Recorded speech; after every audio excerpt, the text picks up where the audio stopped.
السلام علیکم ورحمۃ اللہ وبرکاتہ۔ اعوذ باللہ من الشیطان الرجیم، بسم اللہ الرحمن الرحیم۔ للرجال نصیب مما ترک الوالدان والاقربون وللنساء نصیب مما ترک الوالدان والاقربون مما قل منه او کثر نصیبا مفروضا وَإِذَا حَضَرَ الْقِسْمَةَ أُولُو الْقُرْبَى وَالْيَتَامَى وَالْمَسَاكِينُ فَارْزُقُوهُم مِّنْهُ وَقُولُوا لَهُمْ قَوْلًا مَّعْرُوفًا۔ معزز سامعین کرام، سورہ نساء سورہ نمبر 4 اور اسی صورت سے ابھی آپ کے سامنے آیت نمبر 7 آیت نمبر 8 یہ دونوں آیات تلاوت کی گئی، اور جیسا کہ میں نے پہلے بتلایا ہے کہ یہ جو سورۃ کریمہ ہے، اس سورۃ کریمہ میں اللہ تبارک و تعالیٰ نے ایسے قانون، ایسے اصول بیان فرمائے ہیں جو خالص انسانی سماج و معاشرے کے لیے ہیں، اور ان اصول اور قانون کے اوپر عمل کر کے سماج و معاشرہ بالکل پرامن ہو سکتا ہے، ایک مثالی سماج و معاشرہ بن سکتا ہے۔ یہ جو دو آیتیں ہیں، ان دو آیتوں میں بھی اللہ تبارک و تعالیٰ نے اسی طرح کی باتیں بیان فرمائی ہیں۔ اللہ تبارک و تعالیٰ نے بیان فرمایا للرجال نصیب مما ترک الوالدان والاقربون وللنساء نصیب مما ترک الوالدان والاقربون مما قل منه او کثر نصیبا مفروضا۔ آیت کریمہ کا معنی یہ ہے کہ ماں باپ اور قریبی رشتہ دار جو کچھ چھوڑ کر کے مرے، اس میں مردوں کے لیے بھی حصہ ہے، عورتوں کے لیے بھی حصہ ہے۔ جائیداد کا مال کم ہو یا زیادہ، اس میں ہر ایک کا حصہ مقرر کیا ہوا ہے۔ سامعین کرام، یہ جو آیت کریمہ ہے، اس آیت کریمہ کیوں نازل ہوئی؟ اس کا سبب یہ ہے کہ زمانے جاہلیت میں عرب کے اندر ان لوگوں کا یہ دستور تھا، ان لوگوں کی یہ عادت تھی کہ عورتوں کو وراثت کے مال میں حصہ نہیں دیتے تھے، بلکہ عورتوں کو وراثت کا مال ہی سمجھتے تھے۔ آیت کریمہ کے ذریعے سے اللہ تبارک و تعالیٰ نے دو ٹوک انداز میں عورتوں کو ایک مقام دیا، ان کو ذلت سے نکال کر کے وراثت میں حصہ دیا، اور ساتھ ہی ساتھ عرب کے اندر یہ بھی دستور تھا کہ چھوٹے بچوں کو بھی وہ وراثت میں حصہ نہیں دیتے تھے۔ اب کسی کا باپ مر گیا، بچہ چھوٹا ہے، اس کو وراثت میں حصہ نہیں دیتے تھے۔ وراثت میں حصہ صرف انہی لڑکوں کے لیے ہوتا تھا جو نوجوان ہوتے تھے، طاقتور ہوتے تھے، لڑنے کے قابل ہوتے تھے، انتقام لینے کے اہل ہوتے تھے۔ ایسے لڑکوں کو ہی وراثت کے مال میں حصہ دیا جاتا تھا، چھوٹے بچوں کو نہیں دیا جاتا تھا۔ حالانکہ چھوٹے بچے ہی یتیم ہوتے ہیں۔ یتیم کون ہوتا ہے؟ بڑا تو نہیں ہوتا ہے، چھوٹا بچہ ہی یتیم ہوتا ہے۔ لہذا اللہ تبارک و تعالیٰ نے اس آیت کریمہ کے ذریعے سے اس بات کا بھی اعلان فرما دیا کہ سماج و معاشرے میں عورتوں کو بھی وراثت کے مال میں حصہ دیا جائے، اور چھوٹے بچوں کو بھی وراثت کے مال میں حصہ دیا جائے۔ آیت کریمہ کے معنی اور مفہوم پر آپ غور و فکر کریں گے تو کچھ باتیں بالکل واضح ہیں جو اللہ تبارک و تعالیٰ نے اس آیت کریمہ کے ذریعے سے حکم دیے۔ پہلی بات یہ کہ عورتوں کو بھی وراثت کے مال میں حصہ دیا جائے گا، اور یہ ان کا حق ہے۔ دوسری بات یہ کہ وراثت کا مال چاہے کم ہو یا زیادہ، وراثت کا مال جائیداد چاہے منقولہ ہو یا غیر منقولہ، مثلا زمین ہو یا سونے چاندی کے خزانے ہو یا کیش ہو، کسی بھی طرح کا وراثت کا مال ہو، اس کو ہر حال میں تقسیم کرنا ہے، چاہے کم ہو یا زیادہ۔ اور تیسری بات یہ معلوم ہوتی ہے کہ قریبی رشتہ دار اگر موجود ہوں گے تو دور کے رشتہ دار وراثت کے مال سے محروم ہو جائیں گے۔ قریبی رشتہ دار کا مطلب بیٹا ہے، بیٹی ہے، بیوی ہے، باپ ہے، ماں ہے، تو ان کی موجودگی میں جو دور کے رشتہ دار ہوں گے وہ محروم ہو جائیں گے۔ اور یہ بات بھی معلوم ہوتی ہے آیت کریمہ کے معنی اور مفہوم سے کہ جو قریبی رشتہ دار ہیں جو وراثت کے مال میں حقدار بنیں گے، ان کا حق یہاں پر مقرر نہیں ہے، بلکہ آگے آیت نمبر 11 میں، آیت نمبر 12 میں اللہ تبارک و تعالیٰ نے تمام قریبی رشتہ داروں کے حصے جو ان کے لیے مقرر ہیں اللہ نے بیان فرما دیا ہے۔ محترم سامعین کرام، اسی بات کو اللہ تبارک و تعالیٰ نے اس آیت کریمہ میں پوری وضاحت کے ساتھ بیان فرمایا کہ ماں باپ یا قریبی رشتہ دار جو کچھ چھوڑ کر کے مرے، اس میں مردوں کو بھی حصہ دیا جائے گا، عورتوں کو بھی حصہ دیا جائے گا۔ آج ہم اپنے سماج و معاشرے میں دیکھیں گے غیر قوموں کے ہاں یہ چیز نہیں ہے، غیر قوموں کے ہاں بھی عورتوں کو حصہ نہیں دیا جاتا ہے، اور ان کا دیکھا دیکھی ہی مسلم سماج و معاشرے میں بھی یہی ہوتا ہے۔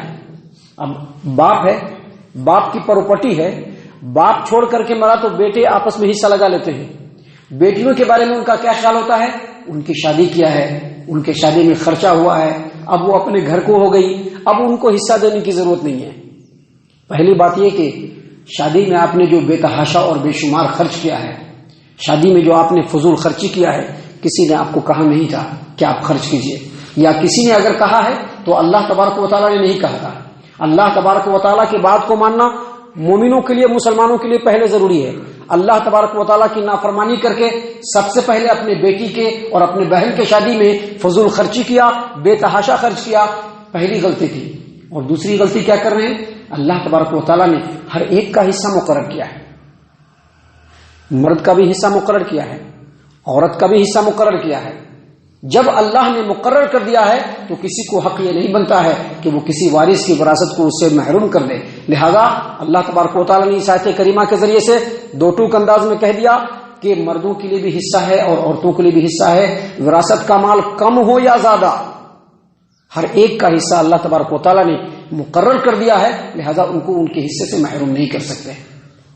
اس کے بعد دوسری آیت کریمہ میں اللہ تبارک و تعالیٰ نے اسی طرح کی بات بیان فرمائی ہے جس سے سماج و معاشرے کے اندر اچھائی آئے گی، خیر و بھلائی آئے گی، لوگ ایک دوسرے سے محبت کریں گے۔ اللہ تبارک و تعالیٰ نے فرمایا کہ وَإِذَا حَضَرَ الْقِسْمَةَ أُولُو الْقُرْبَى وَالْيَتَامَى وَالْمَسَاكِينَ فَارْزُقُوهُم مِّنْهُ وَقُولُوا لَهُمْ قَوْلًا مَّعْرُوفًا۔ پچھلی آیت کریمہ میں بتلایا گیا کہ قریبی رشتہ داروں کی موجودگی میں جو دور کے رشتہ دار ہوں گے وہ محروم ہو جائیں گے۔ اللہ نے یہاں پر بیان فرمایا کہ اگر وراثت کی تقسیم ہو رہی ہو، ترکہ کا مال رکھا ہوا ہے، ترکہ کا مال ہے، سارے وارثوں میں تقسیم ہو رہا ہے، اس وقت اگر دور کے رشتہ دار آ جائے یا پھر غریب و مسکین آ جائے، اللہ نے فرمایا وَإِذَا حَضَرَ الْقِسْمَةَ أُولُو الْقُرْبَى وَالْيَتَامَى وَالْمَسَاكِينَ، وراثت کا مال تقسیم ہو رہا ہو، اس وقت دور کے رشتہ دار آ جائیں یا پھر یتیم بچے آ جائیں یا پھر مسکین اور غریب آ جائیں اور وہ دیکھیں کہ وراثت کا مال تقسیم ہو رہا ہے، تو اب ان کے دل میں بھی ہوگا کہ کاش ہم کو بھی تھوڑا مل جاتا۔ اللہ نے فرمایا فَارْزُقُوهُم مِّنْهُ، ان کو بھی دے دو،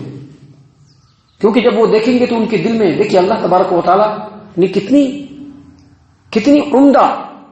کتنی بے مثال اور محبت بھری تعلیم دی ہے دنیا کو اللہ تبارک و تعالیٰ۔ یہ مسلمانوں کے لیے تعلیم ہے، یہ اس اسلام کی تعلیم ہے جس اسلام کو غلط ثابت کرنے کے لیے لوگ ایڑی چوٹی کا زور لگائے ہوئے ہیں۔ اللہ تبارک و تعالیٰ نے واضح طور پر کہا کہ جب وراثت کی تقسیم ہو رہی ہو اور اس وقت دور کے رشتہ دار آ جائیں یا پھر کوئی یتیم اور مسکین آ جائے اور وہ دیکھے کہ مال تقسیم ہو رہا ہے، تو چونکہ ان کے دل میں بھی ایک بات پیدا ہوگی۔ اللہ نے کہا کہ اگر تم کو اللہ مال دے رہا ہے تو گھمنڈ نہیں کرنا، دیکھو ہم لوگوں کا مال تقسیم ہو رہا آ گیا، جیسا کہ لوگوں کا مزاج ہے آج کے ڈیٹ میں بھی یہ مزاج ہے لوگوں کا، دیکھو ہم لوگوں کا ہو رہا تو آ گیا، دیکھو یہ غریب پتہ نہیں کہاں سے آ ٹپکا، دیکھو یہ مسکین یتیم پتہ نہیں کہاں سے آ گیا۔ لوگ جو ہے نان بھو چڑھانے لگتے ہیں، دل کے اندر بہت ساری قدورتیں پالنا شروع کر دیتے ہیں۔ اللہ نے کہا کہ ایسا مت کرنا، فَارْزُقُوهُم مِّنْهُ، ان کو دے دو، کیونکہ دے دینے سے کیا ہوگا؟ ان کے اوپر احسان ہوگا، ان کے ساتھ نیکی ہوگا، ان کا جو ٹوٹا ہوا دل ہے اس کو جوڑ دینے کا سبب بنے گا اور تمہاری طرف سے یہ صدقہ بھی ہوگا، لہذا دے دو۔ فَارْزُقُوهُم مِّنْهُ وَقُولُوا لَهُمْ قَوْلًا مَّعْرُوفًا، یعنی تو اگر نہیں دینا ہے